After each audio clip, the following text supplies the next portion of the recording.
Ya, memang Anda diramalkan ciong kecil. Namun, kendati Anda ciong kecil, ciongnya sangat kecil, ya, khusus kepada karyawan. Saya hendak menyampaikan bahwa waspadai tugas dengan tanggung jawab lebih, ya.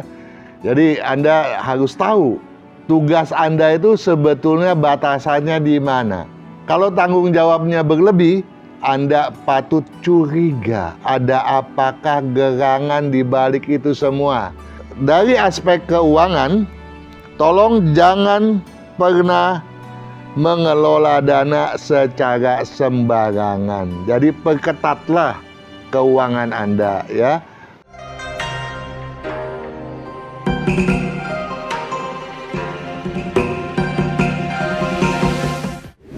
Kondisi Anda yang turun dari level pertama hingga ke level kedua di tahun naga kayu lalu tentunya tidak bakal mengganggu, ya, keberuntungan Anda, asalkan Anda ekstra cermat dan selalu bersikap tanggap terhadap segala hal yang Anda miliki, sumber daya yang Anda miliki, dengan fokus dan penstabilan yang sebaik mungkin. Tentu saja kalau itu bisa Anda lakukan. Anda yang bersio macan, tentu saja di penghujung tahun ini, di penghujung tahun naga kayu ini, Anda tentu saja patut berbangga diri, ya.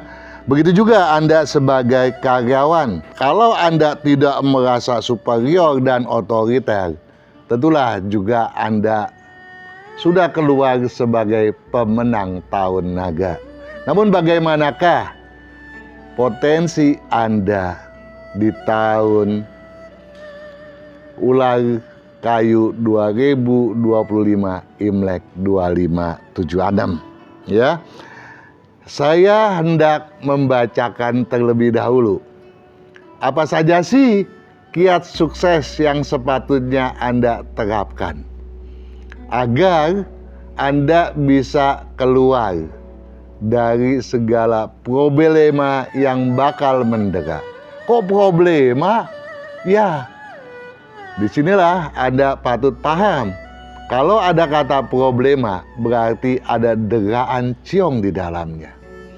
Kalau ada deraan ciong, berarti ada satu ketidakselarasan.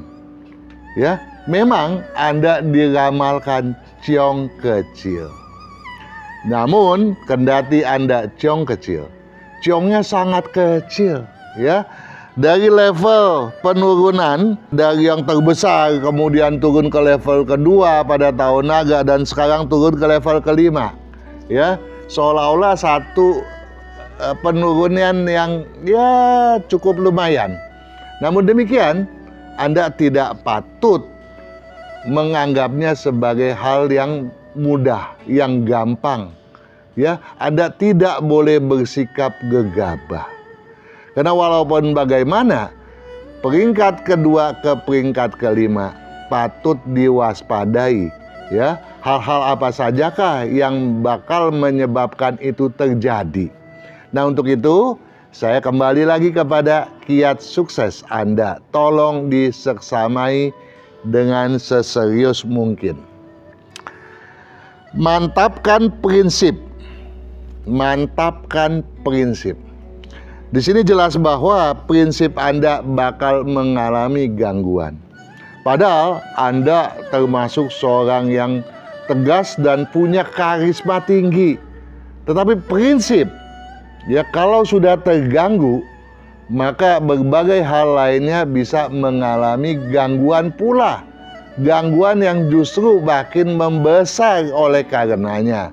Ya, bisa berdampak kepada semangat, bisa berdampak kepada kedisiplinan, bahkan bisa berdampak pula kepada target ambisi Anda sendiri. Jadi mantapkan prinsip.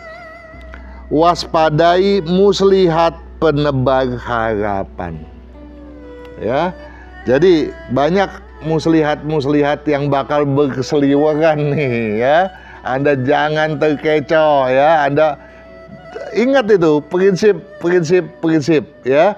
Jadi daripada Anda terkecoh, mendingan Anda amankan sumber daya Anda. Jangan Anda keluarkan kalau Anda belum merasa itu sebagai sesuatu yang objektif ya. Karenanya tabukan puja-puji kalau geruskan keyakinan. Nah, ini kelihatannya sih simpel banget ya. Masa sih kiat suksesnya hiraukan ya, tabukan puja-puji. Kan bagus tuh kalau dipuja dan dipuji. Itulah memang kalau yang bagus-bagus itu bisa melengahkan kita. Daya tahan kita bisa luntur oleh karenanya ya. Apalagi kalau puja-puji itu menghalau keyakinan kita sendiri. Tolong itu dicamkan benar. Taati kompromi agar ulah-urakan tiada berkemungkinan. Ya, taati kompromi. Jadi jangan pernah Anda kemudian bersikap asal jadi, semau gue, atau bersikap one prestasi. Ya, tidak mentaati kesepakatan ya. Ya, janganlah Anda lakukan itu agar nama baik Anda bisa terlanggengkan ya, bisa betul-betul dipercayai oleh para relasi ya dan kemitraan Anda sendiri. Hindari pesimistis. Nah, walaupun Anda dideracong, jangan pesimis. Ya, optimis harus tetap dikedepankan ya. Dukungan bisa tiba ketika dibutuhkan. Jadi kalau Anda optimis, maka dukungan itu tuh yang nggak tahu datangnya dari mana bisa muncul dengan sendirinya nih. Wah, datang dah ya. Jadi segala sesuatu yang di luar dugaan bisa menjadi sesuatu yang juga bersifat positif pada akhirnya kalau Anda tidak kehilangan prinsip dan selalu bersikap optimis menghadapi segala sesuatunya. Karena walaupun yang Anda hadapi adalah jalan-jalan yang berkelok dan berbatu, ya, kalau Anda lalui dengan baik, disitulah pula nantinya Anda akan memperoleh keberuntungan yang di luar dugaan. Hindari pesimistis, dukungan bisa tiba ketika dibutuhkan. Niscaya tiada upaya yang takkan buahkan keberhasilan.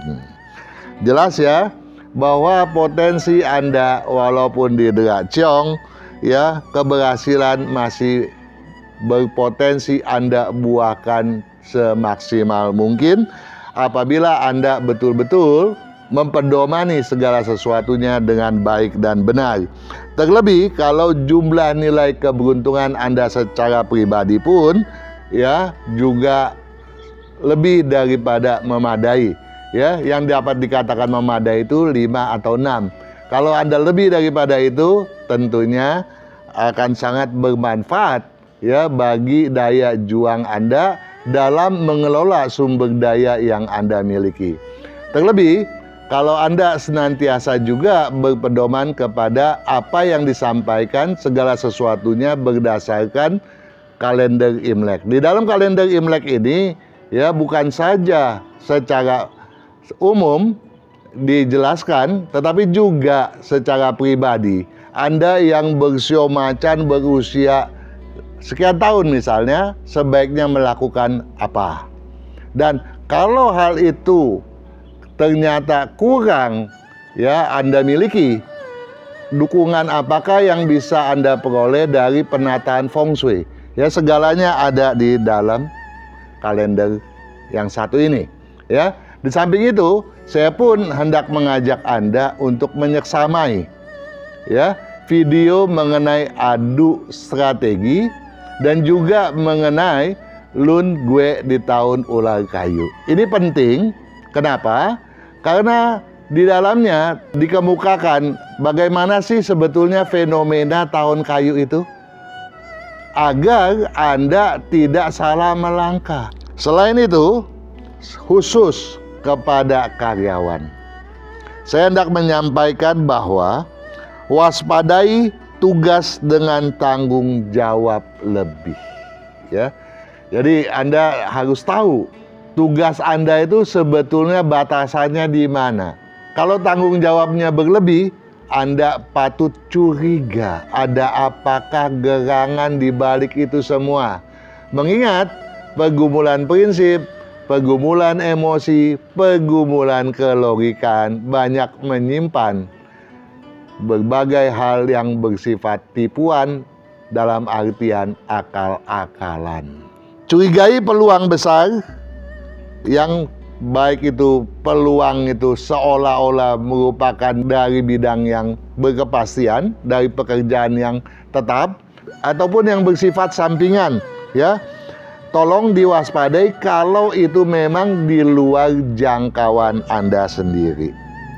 Selain daripada itu, satu hal pula yang hendak saya mintai perhatian daripada Anda mengenai Anda yang lahir pada bulan Imlek ke-4, ke-7, dan ke-10, ya. Lantas bagaimana saya tahu nih saya lahir pada bulan Imlek tersebut? Saya telah menyiapkan buku sisipan yang berada di dalam kalender. Tolong diseksamai, ya. Bagi Anda yang lahir pada bulan Imlek ke-1, 4, 7, dan 10, ya. Dari aspek keuangan, tolong jangan pernah mengelola dana secara sembarangan. Jadi perketatlah keuangan Anda, ya. Pengeluaran yang bersifat sekunder apalagi tertier tentu saja patut diminimalkan terlebih dahulu. Kemudian dari aspek kesehatan perlu Anda mengurangi aktivitas beresiko tinggi. Kalau kesemuanya itu Anda camkan dengan baik dan benar, saya yakin, saya percaya bahwa kesuksesan Anda masih dapat Anda kesinambungkan sebagaimana harapan Anda. Sukses selalu.